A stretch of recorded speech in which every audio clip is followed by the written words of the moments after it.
Days, weeks, sometimes months later, they were found lifeless in rivers and lakes, with no clear answers. At the edges of these tragedies, a single mocking symbol, a smiley face. Are these accidents, or something far more sinister? Join us as we tell the chilling story of the smiley face killers.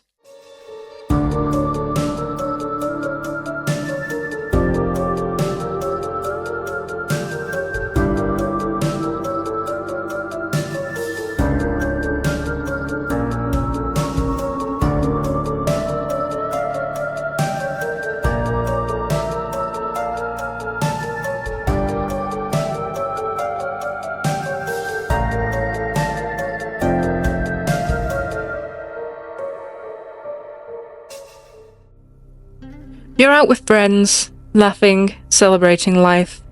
You promise you'll be back soon, but you never come home. Later, your body is found floating in a river. And nearby, scrawled in graffiti, a smiling face. Since the 1990s, across more than 25 American cities, young, athletic men have vanished after nights out, only to turn up dead in nearby waters. At first glance, tragic accidents. But when you look closer, the story takes a darker turn. Some believe a secret network is operating in the shadows, hunting, abducting, and leaving behind a simple, chilling signature. A smile.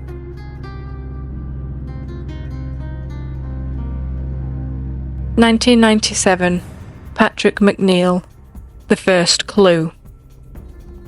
February 16th, 1997, New York City. Patrick McNeil, a 21-year-old college student, leaves the Dapper Dog bar around midnight.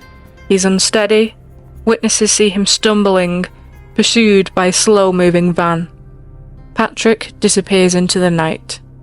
Nearly 2 months later, his body is pulled from the East River, miles from where he was last seen.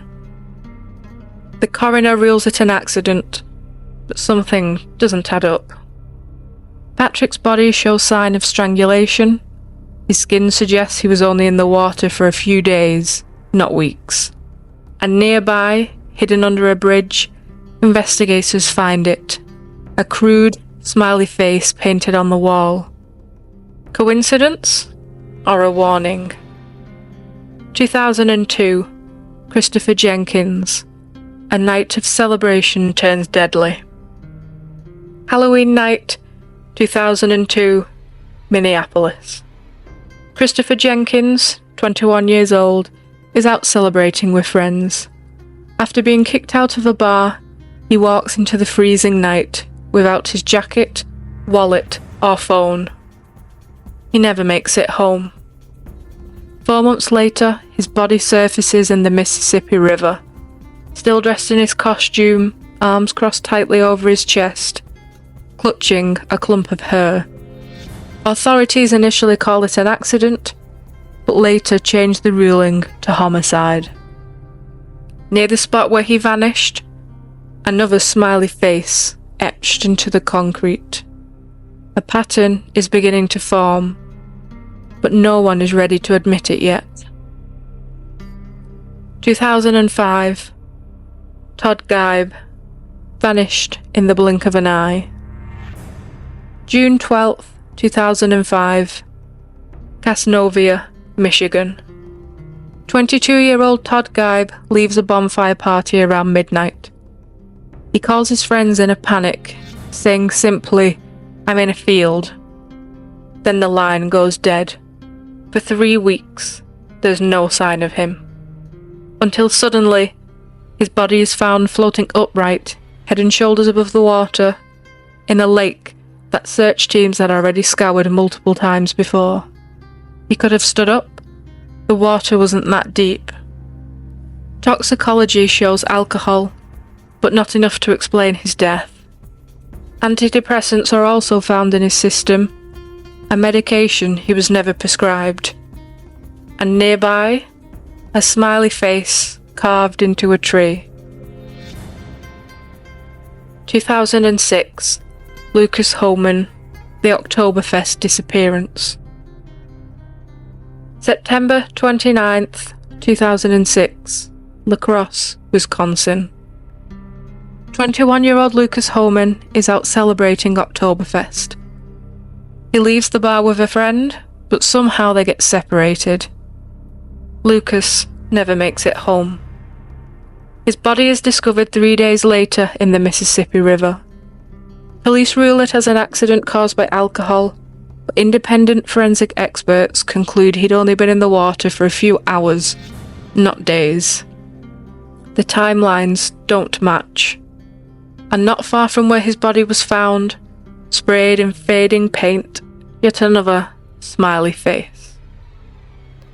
2010, William Hurley, a veteran lost. October 8th, 2010, Boston. William Hurley, a 24-year-old Navy veteran, leaves a Bruins hockey game early after feeling unwell. He calls his fiancée to pick him up. When she arrives minutes later, he's vanished. 6 days later, his body is pulled from the Charles River. Phone records show he wasn't where he said he was, and once again, close to the riverbank, hidden on a crumbling wall, a smiley face grins back at the world. 2017, Dakota James, a future stolen. January the 25th, 2017, Pittsburgh. Dakota James, 23 years old, is captured on CCTV walking alone into a dark alleyway after a night out with friends. He doesn't show up for work the next day. Family knows something is wrong. 40 days later, his body is found in the Ohio River. The medical examiner claims it's an accidental drowning, but his parents refuse to believe it. Dakota was a strong swimmer, captain of his school swim team. His body shows little decomposition, suggesting he wasn't in the water long. And not far from the river, another smiley face. 2018, Tommy Booth, hidden in plain sight. January 19th, 2018, Ridley Township, Pennsylvania. Tommy Booth is celebrating a friend's birthday at a local bar. He's seen entering on CCTV, but curiously, he's never seen leaving. 2 weeks later, his body is discovered face down in a creek behind the bar, a creek that had already been searched multiple times. Twigs are carefully arranged around him, drag marks are found in the mud, and footprints that lead back to the bar.